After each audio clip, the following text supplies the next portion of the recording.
आज हम देसी बैंकर में सुधार के लिए सुझाव जानेंगे, देने की कोशिश करेंगे। Suggestions for improvement in indigenous bankers.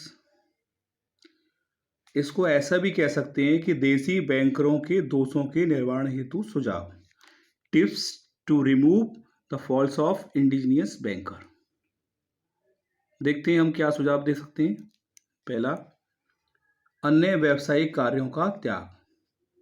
स्वदेशी बैंकर्स जो गैर बैंकिंग कार्य करते हैं उन्हें अन्य व्यावसायिक कार्यों का त्याग कर देना चाहिए। कहने का आशय है ये व्यापार कृषि सट्टा आदि का व्यापार करती हैं। बैंकर होने के नाते उनको बैंकिंग कार्यों पर ही अधिक ध्यान देना चाहिए। इसलिए सरकार की ओर से नियम बनाकर इनको अन्य कार्यों पर रोक लगानी चाहिए, जिससे कि ये बैंकिंग कार्यों को कुशलतापूर्वक कर सकें।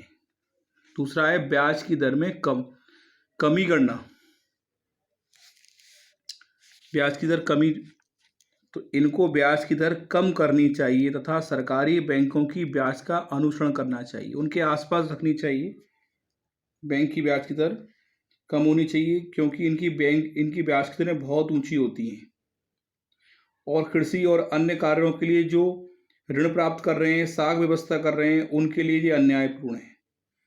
इससे समाज में शोषण होता है, असमानता बढ़ती है और समतावादी समाजवादी समाज की स्थापना में यह बाधक है। हो सके तो सरकार द्वारा ही कानून द्वारा अधिकतम ब्याज की दर तय कर देनी चाहिए। इनमें यह सुधार बहुत आवश्यक है।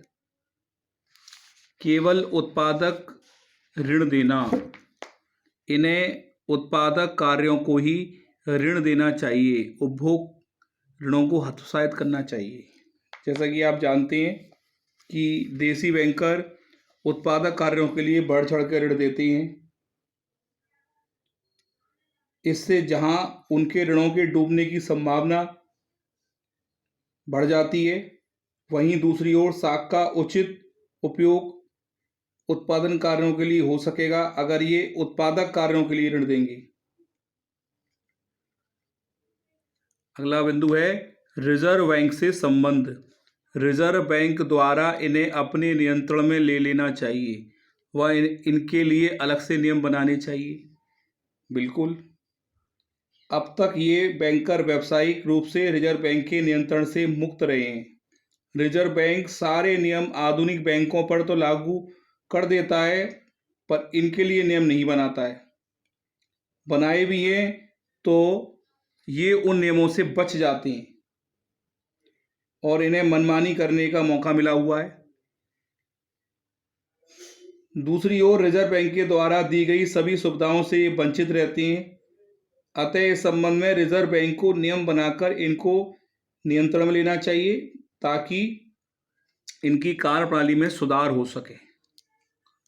दोषपूर्ण प्रणाली का त्याग। जैसे आप जानते हैं ये बेगार लेते हैं, तो इन्हें बेगार लेना, कोरे कागज पर हस्ताक्षर कराया जाना, जमा की रसीद ना देना, ब्याज पर ब्याज लगाना आदि का त्याग कर देना चाहिए। अगर ये सुधार चाहते हैं अपने में, तो इन्हें जो इनकी काम करने का दोषपूर्ण ढंग है उसे पूरी तरह से बदल देना चाहिए या त्याग देना चाहिए। अगला बिंदु है हिसाब किताब का उचित ढंग व निरीक्षण। इन्हें मानकों के अनुरूप पारदर्शिता का आशय यानी कि कोई भी इनके खातों को जब चाहे तब उठाकर देख सकता हो और इनके खातों की लेन देन साफ साफ नज़र आती हो। साफ साफ से मान से है कि जो लेन देन हुए हैं उनका पूरी बारीकी तरीके से, शुचिता के तरीके से, सत्यता के साथ उनका निरीक्षण हो सके। तो इन्हें अपने मानकों के अनुरूप पारदर्शिता के साथ हिसाब रखना चाहिए, जिसकी जांच रजिस्टर्ड अंकेक्षण द्वारा होनी चाहिए। अन्य बिंदु में हुंडी के व्यवसाय को प्रोत्साहन। हुंडियों का व्यवसाय इनका प्रमुख कार्य था। पिछले कुछ वर्षों में हुंडियों का महत्व घटता जा रहा है। इसके अनेक कारण हैं। रिजर्व बैंक से ये हुंडियाँ पुनर्कटौती के लिए मान्य नहीं है। हुंडियाँ लिखे जाने वाले सरकारी स्टाम्प कागज की दर बहुत अधिक है। अन्य साक्ष्यपत्र जैसे चेक और ड्राफ्ट आदि आर्थिक दृष्टि से सस्ते और सुविधाजनक रहते हैं। इस संबंध में सरकार और रिजर्व बैंक को आवश्यक नियम बनाने चाहिए। लाइसेंस प्राप्त करना अन्य बिंदु का, तो स्वदेशी बैंकरों को क्रियाओं में आवश्यक सुधार करने के लिए इसको सरकार से लाइसेंस प्राप्त करना आवश्यक होना चाहिए। लाइसेंस देने के संबंध में सरकार को आवश्यक नियम बनाने चाहिए। इन नियमों में अनेक बातें होनी चाहिए, जैसे कि निश्चित ब्याज दर होना, हिसाब किताब रखना, जांच करवाना। केवल उन्हीं लोगों को लाइसेंस प्रदान करने चाहिए जो नियमों का पालन करते हों। इससे इनकी कार्यप्रणाली में सुधार होगा और जनता को अधिक से अधिक लाभ होगा। बेईमानी एवं कपट का त्याग। देसी बैंकर अनुचित के कई अनुचित कार्य हैं, जिसका विस्तार से ऊपर मैंने अभी वर्णन किया था 5वें बिंदु में। तो देश की बदली हुई परिस्थितियों एवं आर्थिक विकास की दृष्टि से इस प्रकार की अनुचित बातों को छोड़ देना चाहिए। भारतीय किसानों, कारीगरों एवं व्यापारियों को उदार शर्तों पर ईमानदारी के साथ ऋण देने चाहिए। सरकार को इस संबंध में केवल उन्हीं बैंकरों को लाइसेंस देना चाहिए जो ईमानदारी से अपना कार्य करते हों। आधुनिक बैंकों से संबंध। स्वदेशी बैंकर भी अन्य बैंकों की भांति आधुनिक बैंकों से लेन देन और व्यवहार करें। इसके लिए व्यापारिक बैंक इनकी हुंडियों की कटौती एवं रकम के हस्तांतरण की सुविधा इन्हें प्रदान करें। अगला बिंदु है जनता में जमा करने की आदत को प्रोत्साहन। जैसे कि आप सभी जानते हैं, ये बहुत कम जमाएं स्वीकार करती हैं या स्वीकार ही नहीं करती हैं। तो जनता में जो बचत की आदत है उसको इन्हें प्रोत्साहन देना चाहिए। नई नई इन्हें स्कीम बनानी चाहिए जिससे कि जनता इनके पास धन को जमा करने के लिए प्रोत्साहित हो। संगठित होना। स्वदेशी बैंकरों की कार्यप्रणाली एवं ऋण नीति में समानता लाने के लिए इनका संगठन होना बहुत आवश्यक है। संगठित होना बहुत आवश्यक है। संगठन होने पर ही इनमें पारस्परिक प्रतिस्पर्धा का अंत होगा और ये अधिक लोकप्रिय बनकर सेवा कर सकेंगे।